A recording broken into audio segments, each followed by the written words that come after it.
Hello everyone, स्वागत है आप सब लोगों का बिग बोर्ड किंग्स हमारे यूट्यूब चैनल पर। तो आज हम बात करने वाले हैं एक बहुत ही गर्म टॉपिक पर, जो है सुज़लॉन एनर्जी का स्टॉक। क्या 2025 तक 400 का लेवल ये फिर से छू पाएगा या नहीं? तो चलिए शुरू करते हैं आज का ये वीडियो।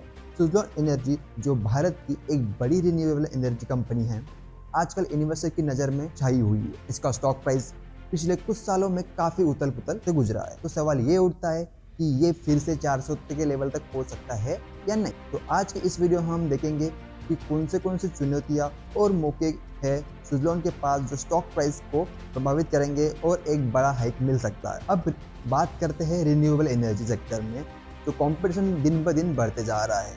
नई नई कंपनीज मार्केट में आ रही है और पुरानी कंपनीज अपनी कैपेसिटी बढ़ा रही है।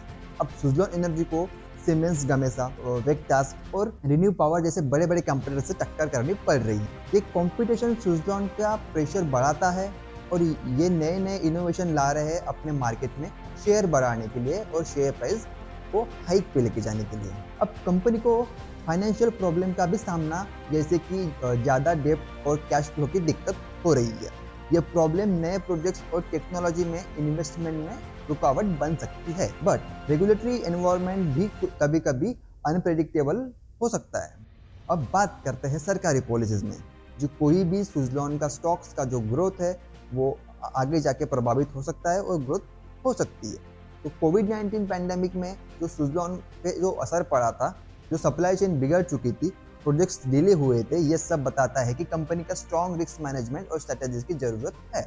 इसके अलावा सुज़लॉन का ज़्यादा डिपेंड रहना कुछ बड़े प्रोजेक्ट्स पर उनके लिए रिस्की हो सकता है। अगर ये प्रोजेक्ट्स डिले हुए या कैंसिल हुए तो रेवेन्यू और प्रॉफिट दोनों पे भारी असर पड़ सकता है और इससे स्टॉक प्राइस थोड़ा सा डाउन जा सकता है।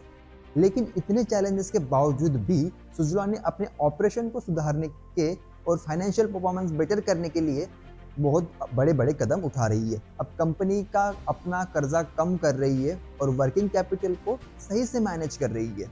नए टेक्नोलॉजी और प्रोडक्ट्स में इन्वेस्टमेंट करके रेवेन्यू स्ट्रीम और डाइवर्सिफाई किया जा रहा है ताकि स्टॉक की प्राइस एक हाइक पे जा सके। अब रिन्यूएबल एनर्जी सेक्टर में नए नए टेक्नोलॉजीज, एडवांसमेंट और सुज़लॉन के ग्रोथ का बड़ा एक ड्राइवर बन सकता है। अब देखो, ऑफशोर वाइन हो गया, उसके बाद फ्लोटिंग वाइन टरबाइन हो गया, उसके बाद हाइब्रिड प्रोजेक्ट्स हो गए। इन जैसे नए नए इनोवेशन से नए नए रेवेन्यू अपॉर्चुनिटी मिल सकती है सुज़लॉन को। और सरकारी पॉलिसीज जो रिन्यूएबल एनर्जी को सपोर्ट करती है, उनका भी सुज़लॉन को फायदा हो सकता है। अब भारत सरकार का लक्ष्य है कि 2030 तक 40% या 50% power capacity non fossil fuel से हो। अब ये टारगेट रिन्यूएबल एनर्जी कंपनीज के लिए एक बड़ा मौका बन सकता है और यही मौका एक शेयर प्राइस और स्टॉक प्राइस को हाइक पे लेके जा सकता है। एक बड़ा ट्रेंड है जो डिकार्बोनाइजेशन और ईसीजी इन्वेस्टिंग का है। इन्वेस्टर अब एनवायरनमेंट और सोसाइटी पर ध्यान देने लगे हैं, क्योंकि ऐसे में सुज़लॉन जैसे ग्रीन एनर्जी कंपनीज इन्वेस्टर का इंटरेस्ट बढ़ा सकती है। और अगर कंपनी अपने प्रोजेक्ट्स को इफेक्टिवली एग्जीक्यूट कर पाएगी तो स्ट्रॉन्ग फाइनेंशियल परफॉर्मेंस भी दिखाएगी, तो स्टॉक प्राइस में भी बड़ा जंप देखने को मिल सकता है। तो कुछ एक्सपर्ट्स का मानना है कि सुज़लॉन एनर्जी के पास 2025 में 400 तक पहुंचने का पूरा पोटेंशियल है।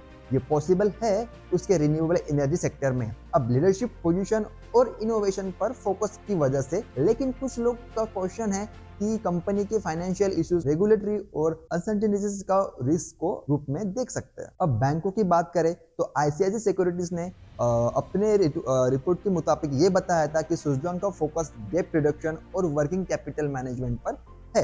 अब उसकी फाइनेंशियल परफॉर्मेंस में सुधार ला सकता है। और आईडीबीआई कैपिटल की भी एक रिपोर्ट कहती है कि नए टेक्नोलॉजीज और प्रोडक्ट्स में इन्वेस्टमेंट और रेवेन्यू ग्रोथ पर प्रॉफिटेबिलिटी इंप्रूव इस कंपनी कर सकती है। तो दोस्तों, सुज़लॉन एनर्जी का स्टॉक जो 400 तक पहुंचना 2025 तक, उसकी एक स्ट्रेटेजी है, उसके चैलेंजेस और गवर्नमेंट पॉलिसीज पर डिपेंड करेगा। कंपनी के रिन्यूएबल एनर्जी सेक्टर में स्ट्रॉन्ग पोजीशन है और इनोवेशन और कॉस्ट कटिंग पर ध्यान दे रही है, जो उसको एक अट्रैक्टिव इन्वेस्टमेंट और एक बेस्ट स्टॉक आने वाले फ्यूचर में बनाएगा। तो आप मुझे बताइए, आपका क्या मानना है? क्या सुज़लॉन एनर्जी 400 तक का लेवल क्रॉस कर पाएगा 2025 में? अपने विचार हमारे कमेंट में जरूर बताएं। अगर आपको ये वीडियो पसंद आई तो लाइक करें, शेयर करें, चैनल को सब्सक्राइब करना बिल्कुल भी ना भूलें। और हाँ, रिन्यूएबल एनर्जी के स्टॉक्स के बारे में ज़्यादा जानकारी के लिए हमारा दूसरा वीडियो जरूर देखिए। Thank you so much guys.